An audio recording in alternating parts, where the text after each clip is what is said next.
Here's our speaker tonight. Jeff has been through a lot of persecution, and I think that the reason why we wanted him to come speak to our group tonight was because now that we've kicked off another legislative session, we need to talk about parental rights. And I know I jumped into the education arena 7 years ago. We are losing our parental rights. And it is more than ever that we have to get our state reps, our state senator, we have to hold them accountable, and we have to make sure that they fight for us, especially for our children. So Jeff, if you want to go ahead and come on up, please.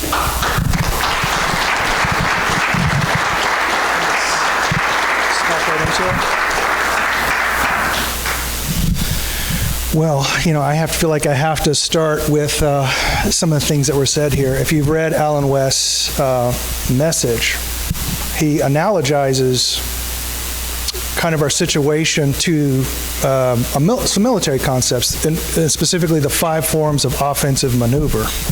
He talks about frontal attack, but as you go through my presentation, I'm going to suggest to you that something called short-range infiltration, which is one of the, I think, when I was a Marine squad leader, was the lowest casualty and most effective attack technique that we were able to perform.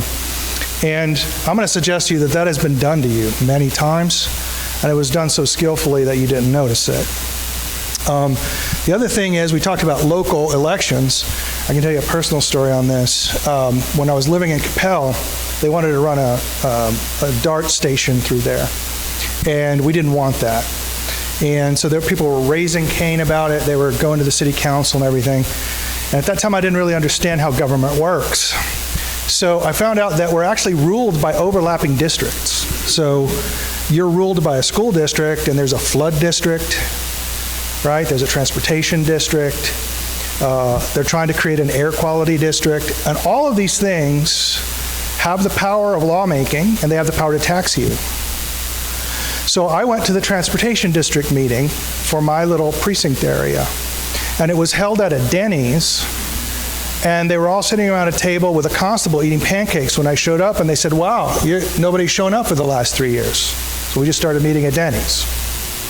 Like nobody ever showed up. So I said, hey, we don't want a train station here. There's a couple of reasons why.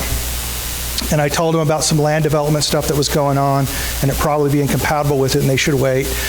And I shut it down. They gave me 5 minutes because the rules required it, and they just shut it down, just because I just showed up one day, right? Just some random dude who doesn't even know anything about the stuff.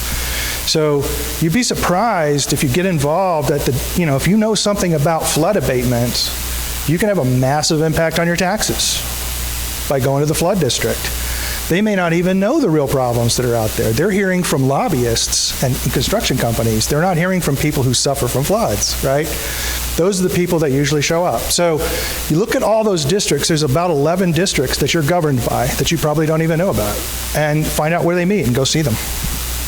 Okay, so these are my 2 boys, James Damon Younger, Jude Daniel Younger. I named them after the brothers of Jesus.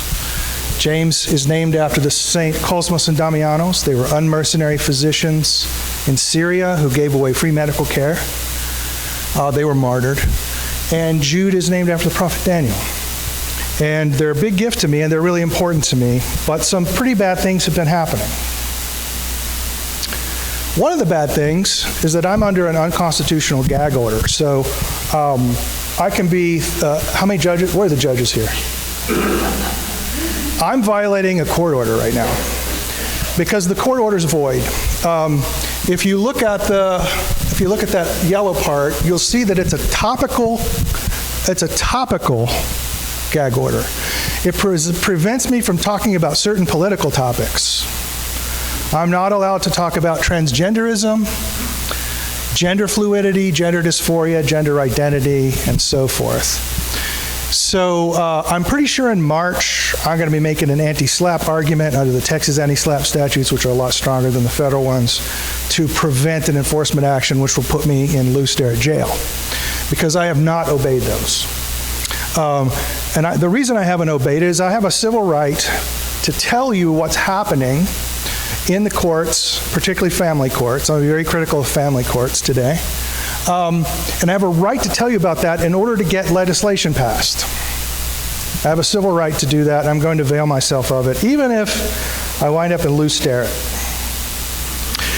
I think my civil rights are more important than these gag orders, and if I have to go to the Supreme Court, I'm prepared to. We're ready to do it, and we have the arguments, and I have an appellate attorney ready to go with it. So just to let you know, I'm serious about this. These are my boys. These are typical activities. James is a boxer. His boxing coach was knocked out by Lomachenko twice in the World Amateur Championships, just to tell you the level that his coach is at. And he wants to put James in front of Olympic talent scout. He's extremely good at boxing. His footwork is unreal. They're both avid board game players. We do a lot of war games. They like chess, but I kind of beat them at chess all the time. They can beat me at some of the war games, so we wind up doing that more often. And we wrestle together. We go to jiu-jitsu together. James is a stick and move boxer, and Jude's a wrestler. That's how it is. So in my house, you can imagine how the games go. This is what happened to my son. So, at a total shock to me, my wife filed for divorce. And she coached her daughters what to tell psychologists to pry me out of the home. When I'd been out of the home, we hadn't even gone to court yet. I'd been out of the home maybe 4 months. My son started telling me that he was really a girl. His mom told him that he's really a girl. There's a video on YouTube. You can just search for "Mommy Says I'm a Girl." It went viral. There was like millions of views of it. And what you're seeing there is me actually taking the first iPhone video I ever took of my son telling me that Mom says I'm a girl, and I believe her. When we got to court, I started pointing out that he never presents as a girl with me. He only presents as a girl with her. So we have a child that presents both ways. And I pointed out that he was even comfortable as a boy with her. And at court, I produced a screenshot, that screenshot right there, of her own business website where he's comfortable as a boy with her. So the next day, against the court orders, by the way, which said we were not allowed to change how the boy presents to third parties, she changed the website, and that's how he lives at home, actually. Yes. This was done without my consent and against my wishes. It took me 3.5 years, about $400,000 to get a court to actually find facts that it was done without my consent and it was done against my wishes.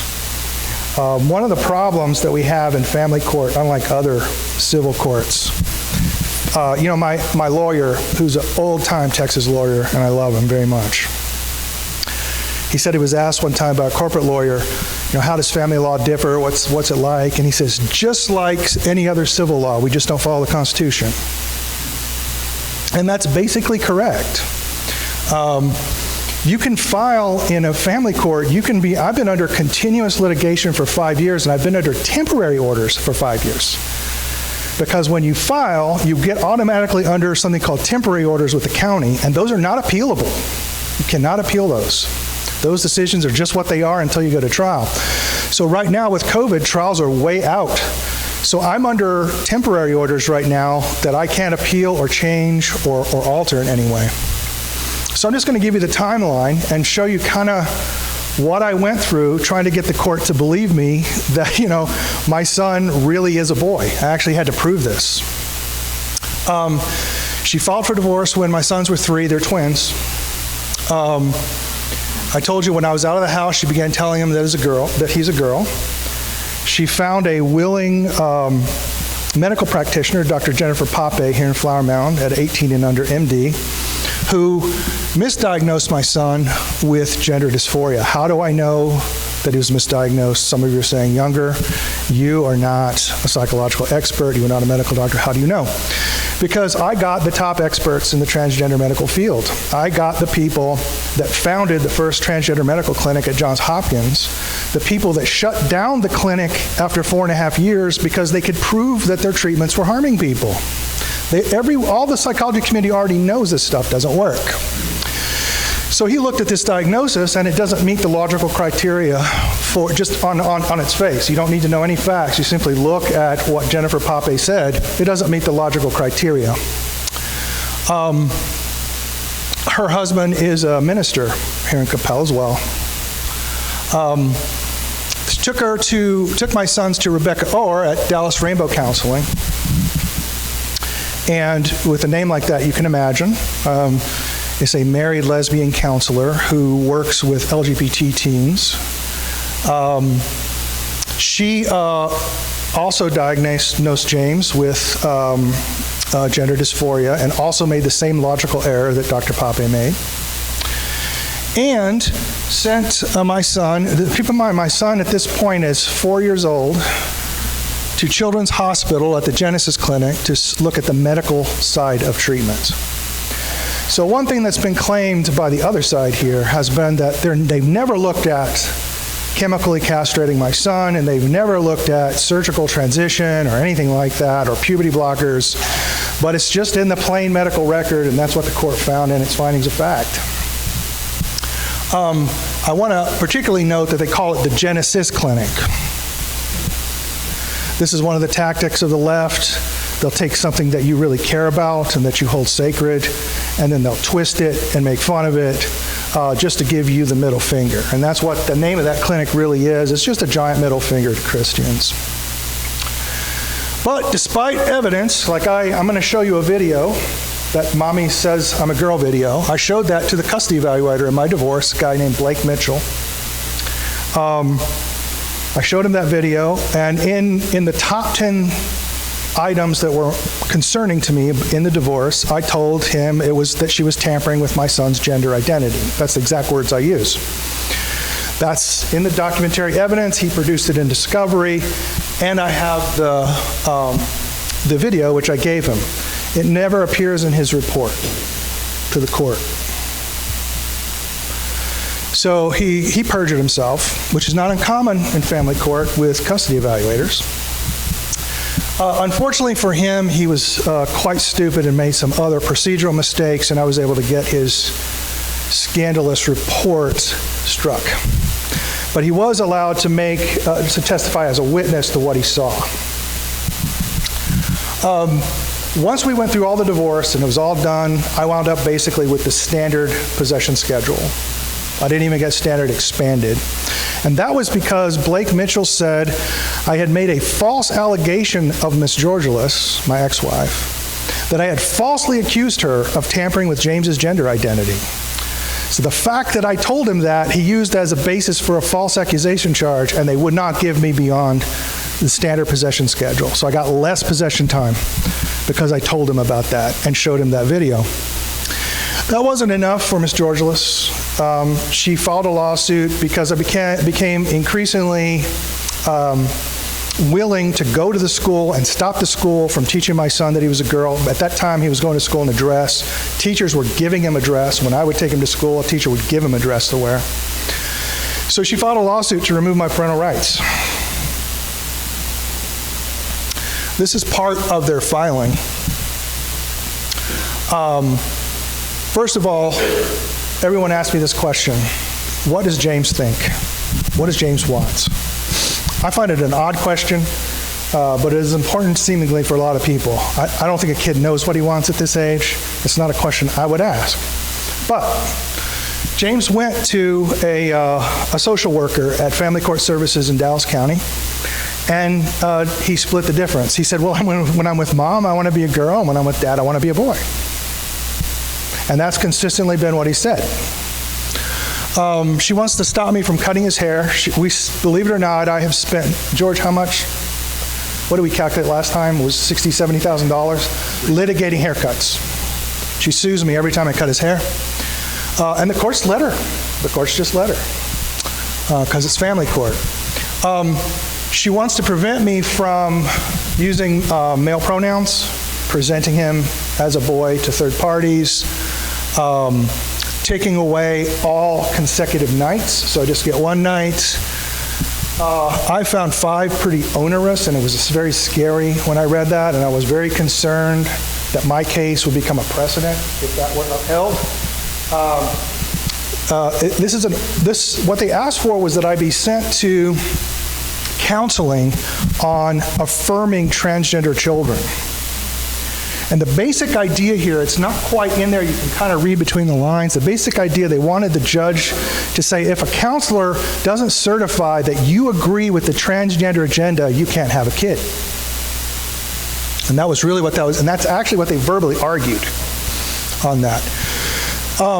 And on top of all that, that number 7 is a big deal, unreimbursed medical expenses.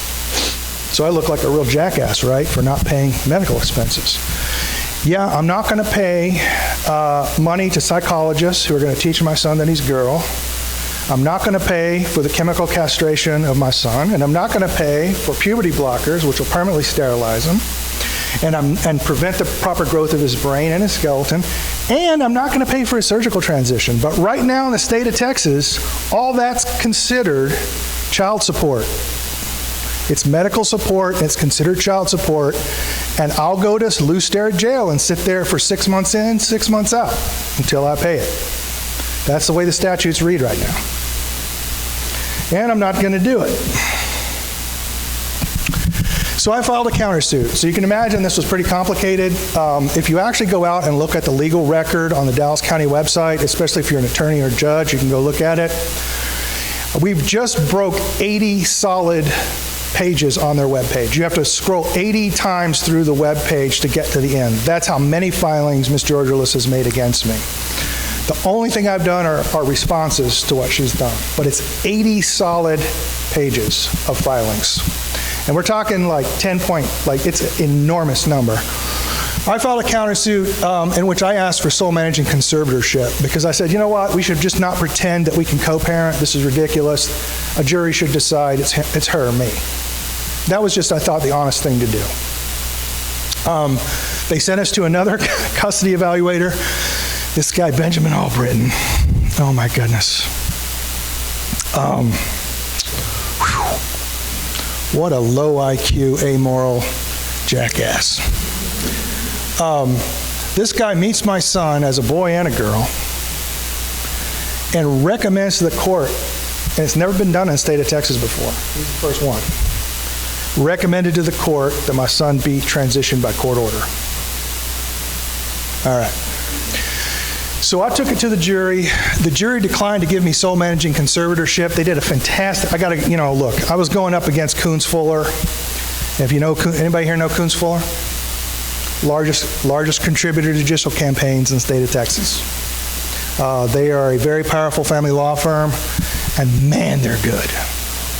They had 4 lawyers, 4 paralegals on one side, and my country Texas lawyer on the other. And he kind of wiped the floor with me, actually. But they declined to give me sole managing conservatorship. They did a very good job demonizing me. However, in Texas, while juries can determine conservatorship rights, those are your parental rights, judges still determine possession. So basically what they did when they declined to do this, they just threw it back to the judge for both. And the judge said, Mr. Younger, you'll get the maximum you can, maximum possession time that you can get on the standard possession schedule. So I get them, 3 weekends, Wednesdays, I get all the extras, right? And the judge also did something interesting. Number 11 is a big deal. All of our conservator rights are shared and can only be exercised by mutual consent. So you might imagine that I'd be upset about that since I filed for sole managing conservatorship on the basis that we can't co-parent. Well, this kind of forces you to co-parent, right? So I was kind of surprised and let down by this. My lawyer kind of kicked me in the ass and made me realize it wasn't so bad. Because what it allows me to do is not let her do any physical transition of my son. All right, she has to go to a court and get a court to order it. She just can't go and do it, which before she could. However, a counseling order was established, and I really wanted to fight the counseling order. I hired an appellate attorney, and I wanted to fight it as on this basis. The counseling order for me, as it was written, would have taken about 21 hours a week, including travel time. It would have cost me about $6,000 a month. And by doing that, it took all of my resources that I could use to exercise my other parental rights. So analogizing to land takings law, in which where the government takes your land, it doesn't take your land, it just restricts your use of it to the point where you can't put it into productive use. The government recognizes that that was a land taking and it has to reimburse you for it. My claim was this was an effective taking of my parental rights. This is effective total taking of my parental rights because it took all the resources so that I could prudently exercise my other parental rights. My lawyer talks me out of doing that. Because apparently, and I'm not a lawyer, but apparently arguments from parental rights typically just don't succeed at the Supreme Court and the appellate level. But without a court order, she can't do medical transition, and that was the positive thing. However, she continues to teach James that he's a girl. She dresses him as a girl, takes him to school as a girl, and the school district continues to do the same thing. Matter of fact, I'm right now in an administrative court with the school district doing their ridiculous grievance process that we have to live with under the unconstitutional body of law we call administrative law. I have to go through this ridiculous process before I can get to a court and try to get a court to order them to stop doing this to my son. So the idea of the counseling was I'd cover these 9 items, and they were things like you got to know about bullying, you got to know about loving your kids, you got, just basic stuff like what are the signs of bullying at school, things like that. And after that, I was going to get 50-50 possession and no child support. And that's really important because I still buy all the clothes for my kids because remember, she dresses James as a girl. So I have to buy all his clothes, all of his extracurricular activities that aren't girl activities I have to pay for. So I'm still paying for everything way beyond my child support, which is maximal. So I pay $30,000 or $40,000 a year, depending on what the medical expenses are with counselors and child support, plus a couple $100,000 a year in litigation costs. So I'm doing about $250,000 a year on this. So that's a big deal. That's a big deal. That was supposed to happen in January or June. That's in the court order. It should be in January or June. The counselors, because they don't want to give me 50-50, because the counselors are all on board with this child trans stuff, have stretched that out now for a year. I'm all the way back to a year back in January now. So we've got to litigate that, and that'll cost me another 60 to 80 grand. Who knows if I'll get it. And that's Dr. Linda Threets and Dr. Susan Fletcher in Frisco that are doing that. Dr. Susan Fletcher was appointed to the regulatory board for the state of Texas, the Board of Examiners of Psychology by Governor Abbott. And she's 100% pro-trans. They also forced me to sign just a terrible agreement. I was told from discussions in chambers with the judge that if I did not voluntarily waive significant constitutional rights in that agreement with Dr. Fletcher, that she would take my kids from me. She would restrict my possession time. So I signed it under duress. This is a very common abuse you see in family court, because in most civil cases, you have property that two people are disputing over or money they're disputing over, but here you've got kids, and people will do almost anything for their kids. People will walk away from property. People will walk away from stuff. But, unless you're just a complete, just a jackass, you're not going to walk away from your kids, right? So you'll spend everything you have on kids. The courts know that, and they use that to coerce you to do this. I'll give you an example of one right that I had to give up. Dr. Fletcher's agreement prohibits me from making an ethical complaint about her to the Board of Examiners. Now, if lawyers here, that would get you disbarred, as well you know. If you even talked about that, you could get disbarred for that. But the ethics of, and I don't mean any disrespect to lawyers, but the ethics of psychologists are even lower than lawyers. Even lower than lawyers. So that's just one example. So I've had some conflicts with the counselors, but I cooperated with it all through the year, and they've delayed this stuff. But I finally stopped cooperating about 3 weeks ago. Dr. Fletcher said that she would not see my son when he was a boy, Because in my house, if you took him from my house to Dr. Fletcher, his name would be James and he'd be a boy. At Rainbow Counseling, that's exactly what happened. When Ann took James, she put 2 sticky notes out. He'd choose Luna, and that's it. When I took him, he chose James. And that's just the way it is. But she refused to see my son when he presents as a boy. So I said, okay, then you have to get off my case and we'll have to litigate that. That'll be another $40,000, $50,000. On the basis that I said I want the counselors off, she's now filed a new motion to modify, which presumably will restrict my rights further, and a motion for enforcement. Her dream is basically to see me in jail, and this is another attempt by her to do that. I really don't think I'm vulnerable to an enforcement action, largely because the counselors have delayed for a year. They haven't obeyed the court order themselves. And I have 2 experts who have previously seen James who saw that it was important to see him as a boy and a girl. I'm pretty sure, but that's another 20 grand. Here's what she's asking for right now. This is her current thing. She wants the exclusive right to designate the primary residence. For all of you that don't know, that means you get the child support.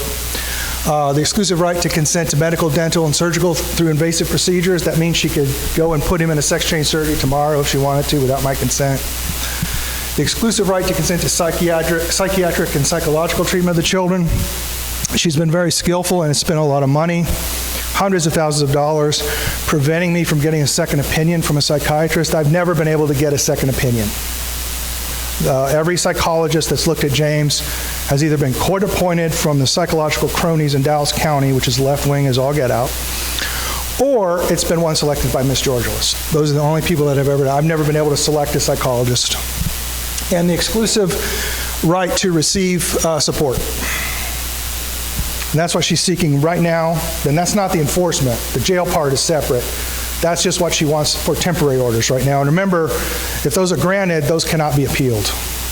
I just have to live with those until we go to trial, which could be up to 3 years at this point. More stuff. Basically, you take all of the conservator rights in the Texas Code. She wants exclusive. One of the things that she does, though, she always leaves me one right. Right? Just one. Like maybe to be consulted on education.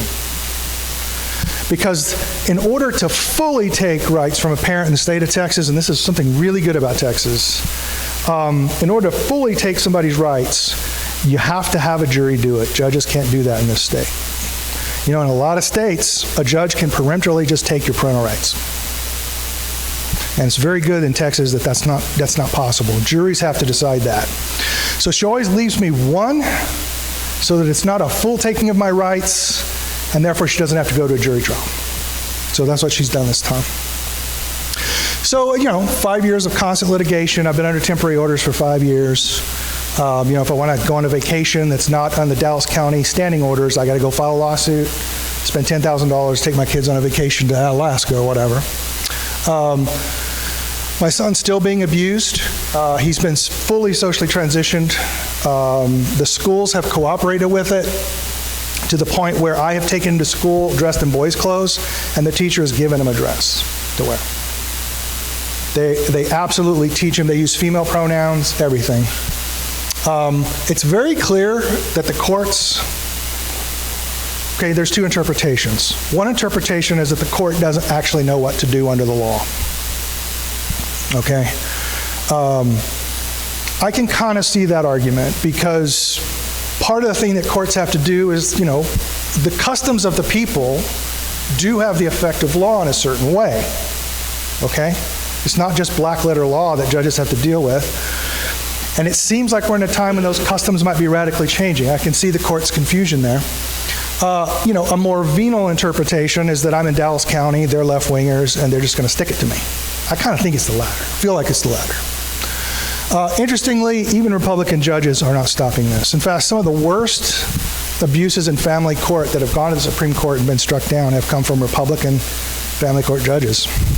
One of the worst, in my opinion, was the recent one, the Clay case in Ray CJC, where the family court in Collin County it was in Denton County here, gave custody to the ex-wife's boyfriend after the mother died.